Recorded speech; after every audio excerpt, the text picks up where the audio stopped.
लोग अक्सर यह बात करते हैं कि नरेंद्र मोदी के सामने एक ऐसा विपक्ष है जो खुद नरेंद्र मोदी का काम आसान कर देता है। अच्छा, ये लोग खुद ऐसी गलतियां करते हैं और फिर गाली किसको देंगे? पत्रकार को देंगे, ईवीएम को देंगे, देश की अलग अलग संस्थाओं को देंगे। खुद क्या करते हैं ये नहीं देखते। हर चुनाव के पहले ये लोग ब्लंडर करते हैं और फिर जो है बहाने ढूंढते हैं कि भाई ये नहीं हुआ, वो नहीं हुआ। नरेंद्र मोदी ने इस बार 400 सीट का टारगेट रखा, तो विपक्ष एक के बाद एक ऐसी गलतियां किए जा रहा है जिस पर नरेंद्र मोदी को उन 400 सीटों के टारगेट को पाने में आसानी होती लगने लगी।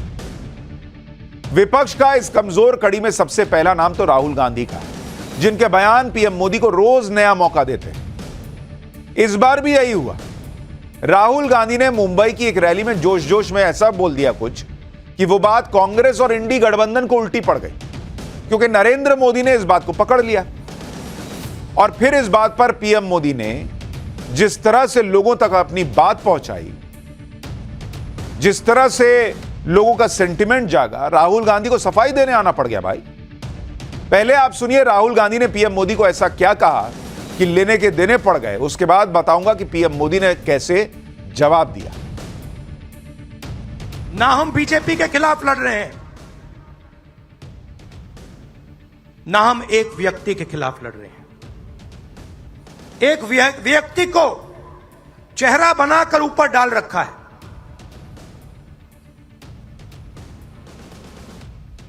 हिंदू धर्म में शक्ति शब्द होता है। हम शक्ति से लड़ रहे हैं, एक शक्ति से लड़ रहे हैं। अब सवाल उठता है वो शक्ति क्या है? सुना आपने, राहुल गांधी कह रहे हैं कि वो किसी व्यक्ति या बीजेपी के खिलाफ नहीं लड़ रहे हैं। वो हिंदू धर्म में एक शक्ति होती है, वो शक्ति से लड़ रहे हैं। अब राहुल गांधी ने यह बयान देकर पीएम मोदी को इस बात पर लोगों के बीच अपनी बात रखने का मौका दिया, जिस पर पीएम मोदी ने जिस तरह से अपनी बात कही, जिस तरह से चुनावी नैरेटिव सेट किया है, राहुल गांधी भी डिफेंसिव मोड में दिख रहे हैं। राहुल गांधी को सफाई देने आना पड़ा। सुनिए पीएम मोदी ने राहुल और इंडी गठबंधन को शक्ति का मतलब कैसे समझाया, फिर आपको बताऊंगा कि राहुल गांधी ने अब सफाई दी तो क्या कह दिया। उन्होंने कहा है कि उनकी लड़ाई शक्ति के खिलाफ है। मेरे लिए हर मां शक्ति का रूप है, हर बेटी शक्ति का रूप है। और मेरी इन माताओं बहनों की तरफ से,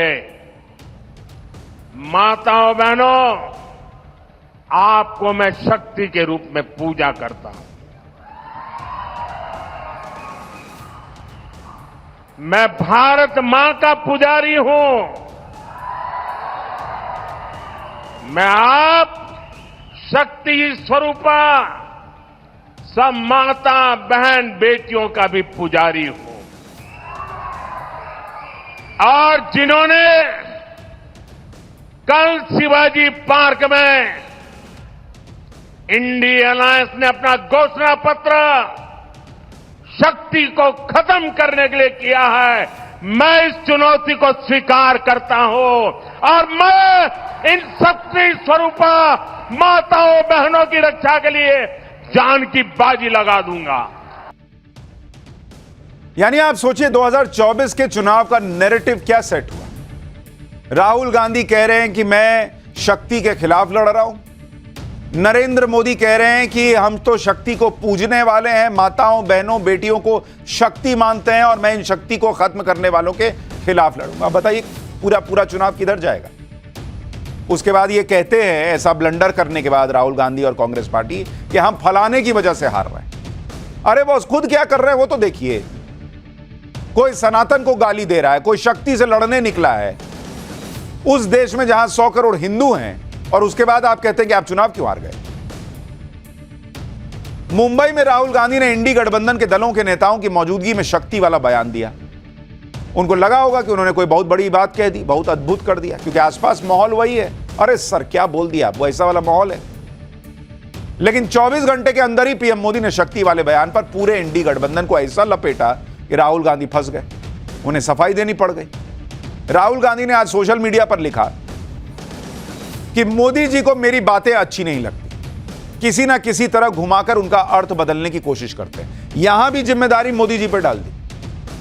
कभी खुद नहीं मानेंगे कि मैंने कुछ गलत बोला है।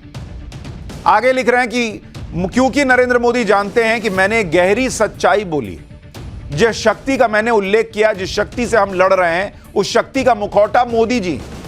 वो एक ऐसी शक्ति है जिसने आज भारत की आवाज को, भारत की संस्थाओं को, सीबीआई, आईटी, ईडी को, चुनाव आयोग को, मीडिया को, भारत के उद्योग जगत को, संवैधानिक ढांचे को अपने चंगुल में दबोच लिया है। उस शक्ति को मैं पहचानता हूं, उस शक्ति को नरेंद्र मोदी जी भी पहचानते हैं। वह किसी प्रकार की कोई धार्मिक शक्ति नहीं है, वो अधर्म, भ्रष्टाचार और असत्य की शक्ति है। इसलिए जब जब उसके खिलाफ आवाज उठाता हूं, मोदी जी और उनकी झूठों की मशीन बौखलाती है, भड़क जाती है। अब इसको हमारे यहां बिहार में लीपापोती बोलते हैं कि पहले रायता फैल गया, उसके बाद उसको समेट रहे हैं। आप खुद बोले बॉस अपने बयान में कि मेरी लड़ाई ना बीजेपी से ना नरेंद्र मोदी से, हिंदू धर्म में एक शक्ति होती है। और अब कह रहे हैं कि नहीं, उसका मुखौटा नरेंद्र मोदी। क्या बोल रहे हैं आप? या तो आप ही समझ रहे हैं, पब्लिक नहीं समझ पा रही।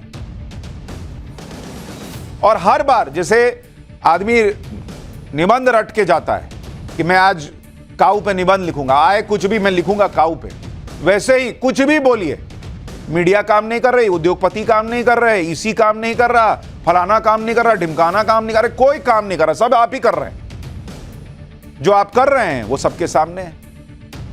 मुंबई में तो राहुल गांधी सेल्फ गोल कर बैठे, अब सफाई दे रहे हैं। मुंबई के शिवाजी पार्क में राहुल गांधी ने यह भाषण दिया। यहीं पर राहुल गांधी की भारत जोड़ो न्याय यात्रा का समापन हुआ।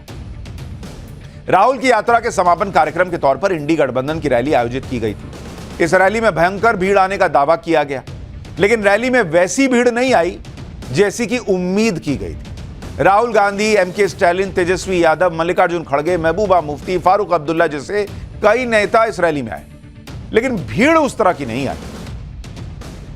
कई तस्वीरों में दिखा कि कुर्सियां कई जगहों पर खाली दिख रही थी। तो सवाल उठा कि भाई इतने बड़े बड़े नेता आए और उसके बाद भी कुर्सी खाली कैसे रही? और शायद इसी वजह से राहुल गांधी भी नाराज बताए जा रहे हैं। कुछ सूत्रों के मुताबिक शिवाजी पार्क की रैली में कम भीड़ से राहुल गांधी नाराज थे। राहुल गांधी ने कांग्रेस नेताओं से अपनी नाराजगी भी जाहिर की और कहा कि अगर पता होता कि इतनी कम भीड़ होगी तो यह कार्यक्रम महाराष्ट्र में नहीं रखते। यह सूत्र दावा कर रहे। मुंबई की रैली से राहुल गांधी ने एक और बयान दिया और बिना नाम लिए अशोक चव्हाण पर निशाना साधा।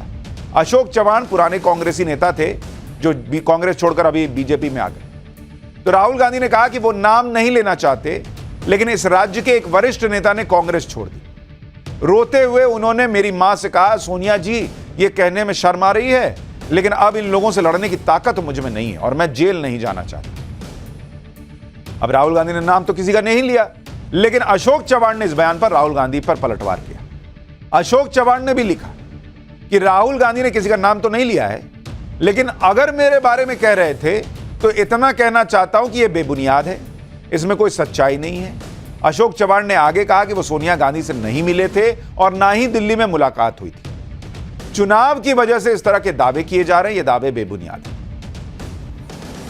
यानी राहुल गांधी जो कह रहे हैं उसको उनके ही एक पुराने कांग्रेसी नेता कह रहे हैं कि ये गलत कह रहे हैं। हालांकि राहुल गांधी अभी यही तय नहीं कर पा रहे कि उन्हें रैलियों में क्या कहना चाहिए।